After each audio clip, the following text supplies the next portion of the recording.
My name is Ethan Cole. I'm 38 years old, and until that Tuesday afternoon, I believed I had everything figured out. Not in some grand philosophical way. I'm a contractor, not a poet. I mean the basics. Work hard, treat people right, come home to someone who loves you. Simple stuff. The kind of life my father built, and his father before him.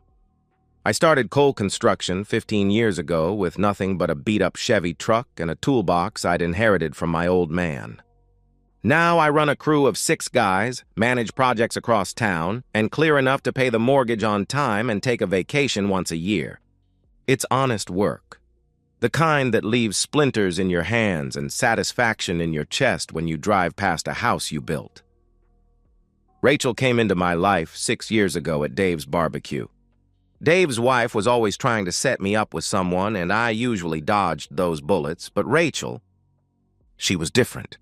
29 years old with long dark hair that caught the light when she laughed. And God, that laugh. It wasn't some practiced giggle.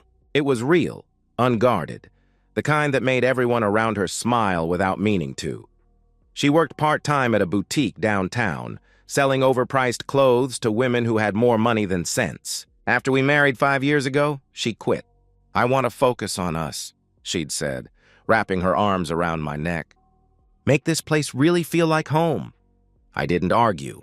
The money wasn't an issue, and honestly, I liked the idea. Coming home to someone who wasn't exhausted from their own job, who had energy for us, it felt like winning a lottery I hadn't even entered. We never had kids. Rachel would change the subject whenever it came up, and I didn't push. We had time, I figured. Plenty of time. Our routine was comfortable, predictable. I'd leave the house at 6 in the morning, she'd still be asleep. I'd come home around 6 at night to find her on the couch, scrolling through her phone or watching some reality show about housewives. Sometimes she'd cook, usually pasta, something simple. Sometimes we'd order Chinese. We'd eat, watch TV, maybe fool around if it was Friday. Once a week, like clockwork. Her friends were, well, they were her friends. Sarah, Jenna, Ashley, a tight group from her college days. They'd do brunch every Sunday, spa days, wine nights that stretched past midnight. She'd come home giggling, smelling like expensive perfume and cheap wine, telling me stories about who said what about whom. I'd half listen, nod in the right places. It was her world, not mine. Looking back now, there were signs. The way she'd angle her phone away when texting. The new lingerie that never seemed meant for me. The way she'd sometimes look at me like she was calculating something, working out a math problem where I was just one of the variables. But that Tuesday morning, I kissed her forehead like always. She murmured something in her sleep, pulled the covers higher. Her phone was charging on the nightstand, lighting up with notifications I didn't bother to read. Why would I? I trusted my wife. The bathroom remodel we were working on went smooth as silk. The clients were out of town, gave us the run of the place. My crew knocked it out by 3 instead of 6, a minor miracle in the contracting world. I texted Rachel, "Home early today. Want to go to that Italian place you like?" No response. She was probably out with the girls, phone buried in her purse. I stopped by Home Depot, grabbed supplies for our own bathroom. The faucet had been dripping for weeks. Drove home feeling lighter than I had in months. Maybe it was the early finish, maybe the perfect weather, but something felt like possibility. I walked through our front door at 3:27 p.m. I remember the exact time because I was thinking about making our dinner reservation. "Rachel?" I called out, setting my keys on the entry table. No answer, but I heard movement in the living room. I found her there, curled on the couch with a glass of red wine. Tuesday afternoon wine. That should have been my first warning. She looked up at me with this expression I couldn't quite read, like someone holding a secret they're dying to tell but afraid to speak. "Hey," she said, setting down her phone, face down on the coffee table. "You're home early." "Yeah, finished the Morrison job ahead of schedule," I replied, moving toward her, but something in her posture stopped me. "Everything okay?" She took a long sip of wine, then set the glass down with deliberate care. "We need to talk. 4 words. Every man knows those 4 words mean nothing good is coming, but I couldn't have imagined how bad it would be." I sat down across from her, still in my work clothes. Sawdust probably still in my hair. She looked at me then, really looked at me. and I saw something in her eyes I'd never seen before. Distance, calculation, like I was a problem she needed to solve. "Ethan," she said, her voice steady as a surgeon's hand, "I think we should open our marriage." The words hung in the air between us like smoke from a fire I couldn't see. "Open our marriage," I repeated, the phrase feeling foreign in my mouth. "What does that mean exactly?" Rachel tucked her legs under herself, wine glass back in hand, a prop for casual conversation. "As if we were discussing vacation plans or what color to paint the kitchen." "It means we stay married," she said, her voice picking up confidence. "But we're free to explore connections with other people. Physical connections. It's actually very common now. Progressive couples do it all the time. Progressive. Like our marriage was some social experiment." "You want to sleep with other men," I stated flatly, not phrasing it as a question. "It's not about wanting anyone specific," she said quickly. "Too quickly?" "It's about growth, about not letting our relationship stagnate. Sarah and Thomas have been doing it for 2 years, and they've never been happier." Sarah and Thomas. Of course. Sarah with her yoga instructor body and her life coach certification. Thomas with his tech job and his Tesla and his obvious depression that everyone pretended not to notice. "So this is what you talk about at your wine nights?" I asked, my voice deadly calm. "Planning to sleep with other people?" "Don't be crude," she snapped, then caught herself, softened her tone. "Baby, this could be good for us. You could see other women too. It's only fair." Fair? Like she was offering me a consolation prize. "I don't want other women. I want my wife," I said firmly. She rolled her eyes. Actually rolled her eyes. And that tiny gesture shattered something inside me that I didn't know could break. "Don't be so dramatic," she said dismissively. "It's just intimacy. It doesn't mean anything." "If it doesn't mean anything, then why do you need it?" I challenged. She opened her mouth, closed it. For the first time since I'd walked in, she looked uncertain. "Because," she started, then stopped. Tried again. "Because I'm 35 years old, and I feel like I'm disappearing. Like I'm becoming invisible. Do you understand that? You're not invisible to me," I said softly. "That's not enough." The words exploded out of her, wine sloshing dangerously in her glass. "God, Ethan, when did you become so boring? When did we become so boring? We do the same things, eat at the same restaurants, have the same intimacy in the same positions on the same night every week. So talk to me about it," I interrupted, standing up, my hands shaking. "Tell me what you need, but this isn't a solution. This is destruction." "Other couples make it work," she started. "We're not other couples," I shouted, something I rarely did. "We're us.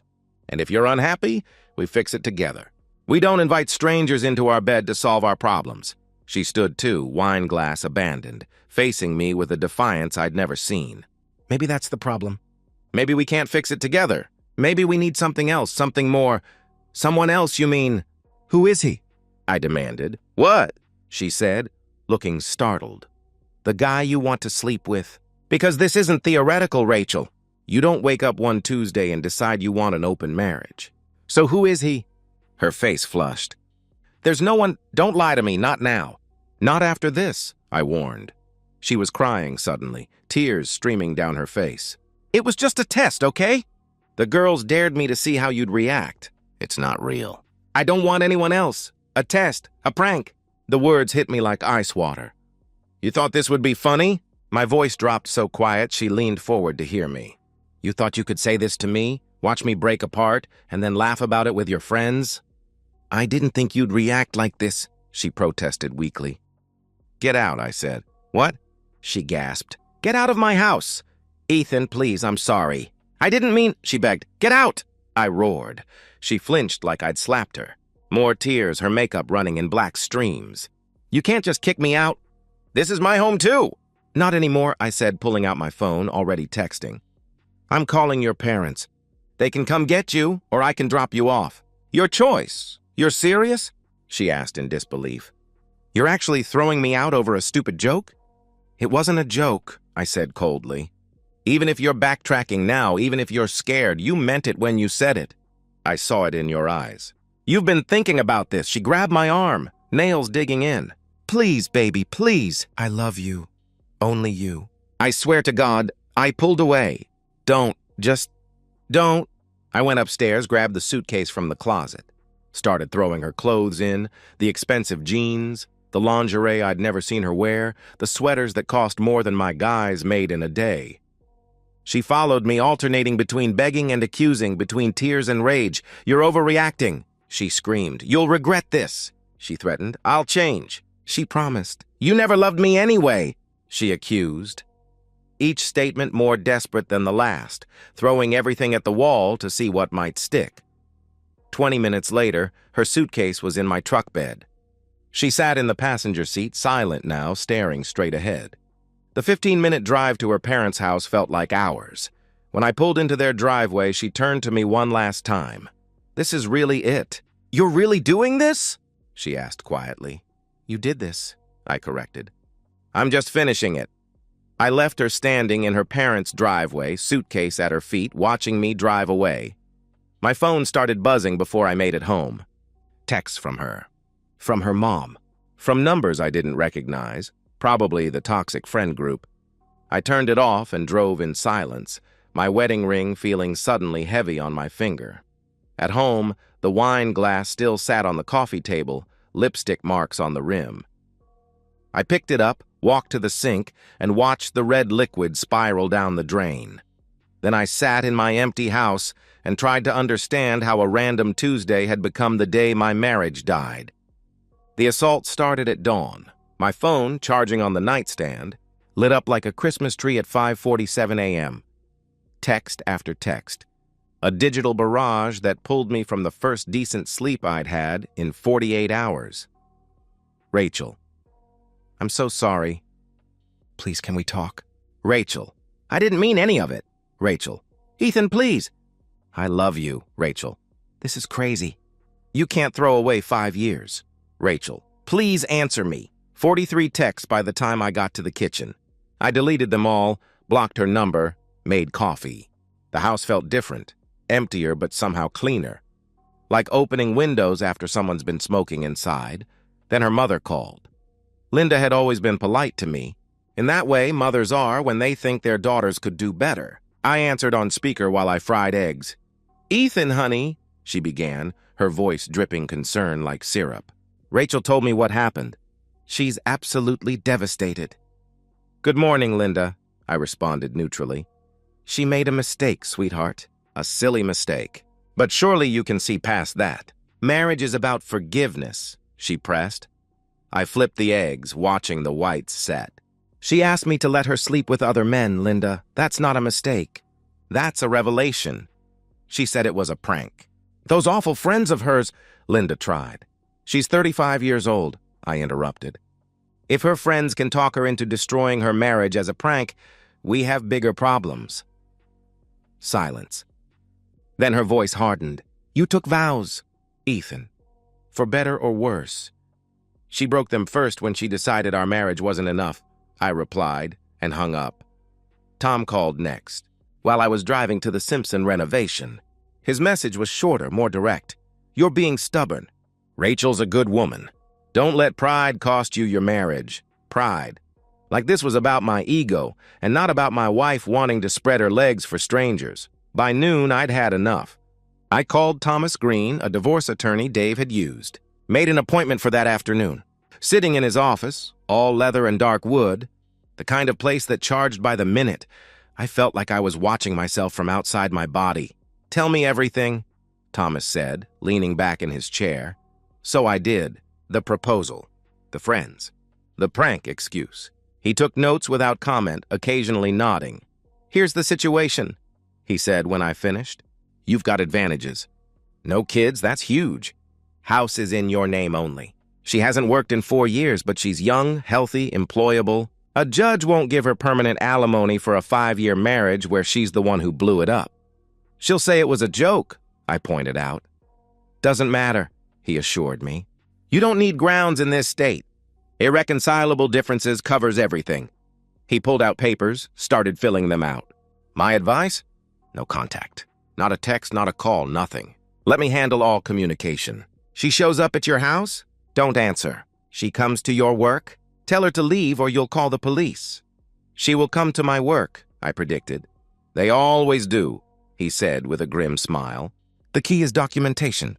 Save every text before you block her. Record any encounters. Build a pattern of harassment if she won't leave you alone. I signed where he pointed, wrote a check for the retainer. Walking out, I felt both lighter and heavier, like I'd traded one burden for another. Rachel didn't disappoint. She showed up at the Simpson site the next day. I was on a ladder installing crown molding when I heard her voice. That familiar pitch, but desperate now, cracking at the edges. "Ethan! Ethan, please!" she called out. My crew stopped working. 6 guys, all trying not to stare, all failing. I climbed down slowly, deliberately, pulling off my work gloves. She looked terrible. Hair unwashed, no makeup, wearing sweatpants and one of my old college shirts. The contrast to her usual put-together self was shocking. "You need to leave," I said loud enough for everyone to hear. 5 minutes. "Just give me 5 minutes," she pleaded. "No," I said firmly. "I'll do anything," she cried, tears already flowing. "Therapy, counseling, whatever you want." "Just please, Rachel." I kept my voice steady, professional. "You're disrupting my work site. If you don't leave, I'll have to call the police." She stared at me like I'd become a stranger. Maybe I had. "You won't even look at me," she whispered. "There's nothing to see," I replied coldly. Miguel stepped forward.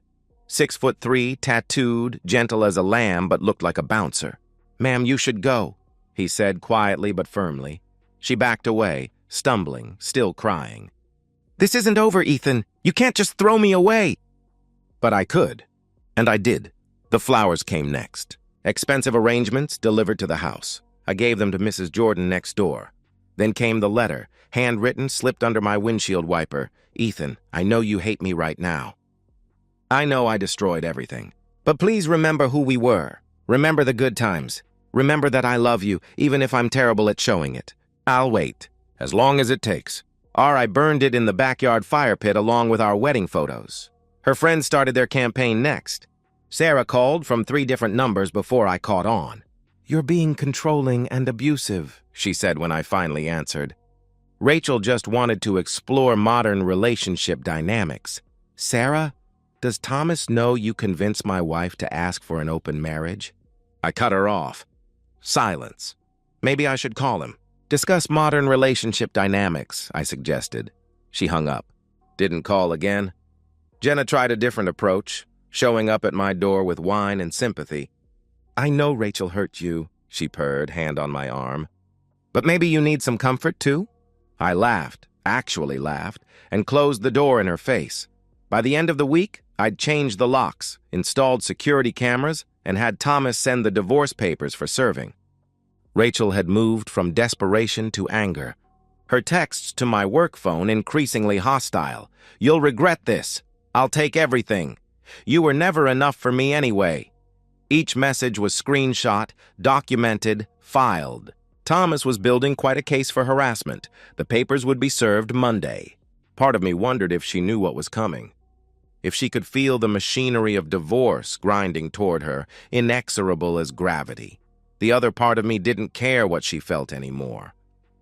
Thomas called me Monday morning while I was reviewing invoices. "Process server will be at her parents' house at 2 p.m. "You sure you don't want to be there?" he asked. "I'm sure," I replied. "I had a business to run, and watching Rachel get served wouldn't change anything." "She's going to come at you hard after this," he warned. "They always do when reality hits." "Let her come," I said. At 2:15, my phone exploded. 27 calls in 5 minutes. Rachel, Linda, Tom, numbers I didn't recognize. I set it to silent and kept working on the Butler kitchen estimate. At 3:45, she arrived at the job site. I heard the screech of tires first, then the slam of a car door that made everyone look up. She stormed across the yard, divorce papers clutched in her fist like a weapon. "Ethan!" she screamed. My guys exchanged glances. Miguel started moving closer, protective. I held up a hand to stop him and climbed down from the scaffolding. She looked wild, hair tangled, eyes red and swollen, wearing the same sweats from days ago. The papers were crumpled where she'd been gripping them. "What the hell is this?" she demanded, waving the papers at me.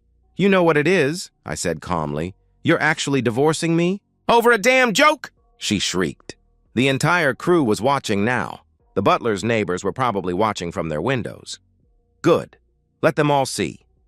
It wasn't a joke, I stated. We both know that. I told you I was sorry, she protested. Sorry doesn't fix this, Rachel, I said firmly. She stepped closer, lowering her voice to a hiss. You're destroying my life over nothing. I never cheated on you. I never even... You asked too. I cut her off. That's enough. Her face crumpled, the rage collapsing into desperation. Ethan, please. I'm begging you. We can fix this. Couples therapy, anything? No, I said simply. I have nothing. Her voice cracked. No job, no money, nowhere to go. You should have thought about that before, I replied without sympathy. Something shifted in her expression, a hardness creeping in. You've changed. You're not the man I married, she accused. No, I agreed. That man would have forgiven you. That man would have taken you back and spent the rest of his life wondering when you'd ask again. Or just do it without asking. I would never, she started. You already did, I interrupted. In your mind, you already did. Every time you talked about it with your friends, every time you thought about it, you were already there. I was just the last to know. She stood there shaking, tears streaming. For a second, just a second, she looked like the woman I'd fallen in love with at Dave's barbecue. Young and lost and beautiful. I loved you, she whispered. No, I corrected. You loved the security I provided. You loved the life I gave you, but me? You were willing to share me like a Netflix password. She slapped me, hard enough that my crew stepped forward, but I waved them back. My cheek stung, but I didn't touch it. Just looked at her. Feel better? I asked. She raised her hand again, then lowered it. I hate you, she spat. That's fine, I said evenly. I'll take everything. The house, your business, she threatened. Try it, I said, pulling out my phone, showing her the recording app running. Everything's documented. The harassment, the texts, this assault. My lawyer's building quite a file. Her face went pale. You're recording this? She asked in shock. Every word, I confirmed. She backed away, stumbling over construction debris. You planned this. You wanted this to happen, she accused. No, Rachel. I wanted a wife who loved me enough to not other men. But we don't always get what we want, I said. She ran to her car, peeling out hard enough to leave marks on the asphalt. Miguel whistled low. Boss, you good? He asked with concern. I'm good, I assured him, touching my cheek. Definitely going to bruise. Let's get back to work. But she wasn't done. Over the next 3 weeks, she cycled through every manipulation tactic in the playbook. She had her lawyer send a demand for alimony, claiming she'd sacrificed her career for our marriage. Thomas shut that down with prejudice. She'd quit a part-time retail job, not abandoned a medical degree. She tried sending mutual friends as emissaries. Dave's wife called, tentative. Maybe you two could work it out. Did she tell you what she asked me? I questioned. Well, not exactly, Brenda admitted. She wanted an open marriage, Brenda. She wanted to sleep with other men while staying married to me, I explained. Long pause. Oh my God, I didn't. She didn't say that, Brenda said, shocked. The friends stopped calling after that. Her parents made one last attempt. Tom showed up at my house on a Saturday morning looking older than I remembered. Can we talk man to man? He asked. I let him in, made coffee. We sat at the kitchen table where Rachel and I used to eat breakfast. She's my daughter, he started. I have to try. I understand, I said. She made a mistake, he began. Tom, I interrupted, setting down my mug. If Linda came to you tomorrow and said she wanted to sleep with other men, what would you do? His jaw tightened. That's different, he said defensively. How? I challenged. He couldn't answer. We finished our coffee in silence. At the door, he turned back. She's not doing well. Living with us, working at a grocery store. This isn't the life she planned, he said sadly. Neither was mine, I replied. The final hearing was on a Thursday. Rachel sat across the courtroom with her lawyer, wearing a dress I'd bought her for our anniversary. She kept trying to catch my eye. I focused on Thomas's notes. The judge was efficient, disinterested. No kids, no significant assets to divide, no grounds for alimony. 20 minutes and 5 years of marriage dissolved like sugar in water. In the parking lot, she caught up to me.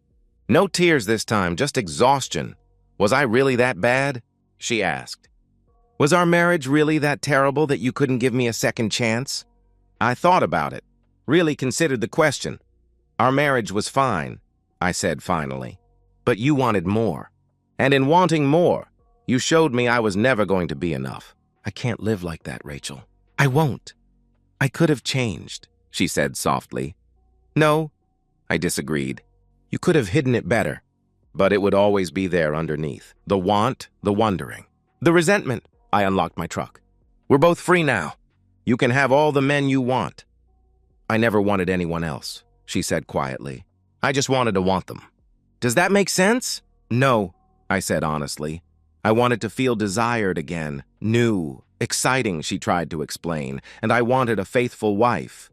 Guess we both lost, I said, getting in my truck. I drove away, watching her shrink in the rearview mirror until she was just another stranger in a parking lot. The silence was the strangest part. After weeks of texts, calls, confrontations, and chaos, my house became quiet as a morgue. I'd wake up at 5:30, make coffee, check my phone. Nothing. No missed calls, no desperate voicemails, no threats or promises or manipulation, just silence. I threw myself into work with the focus of a man trying to outrun his thoughts. Took every job that came my way. Kitchens, bathrooms, additions, even small repairs I usually passed to newer contractors. 12-hour days became 14. Weekends disappeared. You trying to kill yourself? Miguel asked one evening as we loaded tools. Just staying busy, I replied. Boss, we're booked through next year. You can ease up, he pointed out. But easing up meant thinking, and thinking meant remembering, and remembering meant acknowledging the Rachel-shaped hole in my life. Not that I missed her, I missed the idea of her. The wife I thought I had, the future I'd planned. Word traveled fast in our small town. Contractors talk, wives gossip, and soon everyone knew. Ethan Cole's wife asked for an open marriage, and he divorced her. The reactions were interesting. Some guys clapped me on the back, bought me beers, shared their own war stories. My ex wanted to find herself too, Brad from Henderson Electric told me. Found herself with my brother. Women were more divided. The older ones, married 20-plus years, understood. You did right, Mrs. Jordan said, accepting another bouquet from Rachel's apology flowers. A marriage without trust is just a pretty prison. But younger women, Rachel's generation, sometimes looked at me like I was the villain. People make mistakes, a barista said pointedly, seeing my wedding ring tan line. Forgiveness is important. So is loyalty, I replied, leaving no tip. Through the grapevine, I heard about Rachel. Living with her parents at 35. Working at Save Mart, stocking shelves third shift. Her Instagram, once full of mimosa brunches and inspirational quotes, had gone dark. Sarah and Jenna, her ride-or-die friends who'd encouraged the open marriage idea, disappeared like smoke. Apparently, being friends with a cautionary tale wasn't good for their image. Saw your ex at the store, Dave mentioned one day, helping me frame a garage. She looks rough, man. Not my problem, I said. You feel bad at all? He asked. I considered it, hammering a nail home. I feel bad it happened. I don't feel bad about my response. 3 months post-divorce, I met Claire. It wasn't romantic or dramatic. Her dog got loose at the park, ran straight into my job site.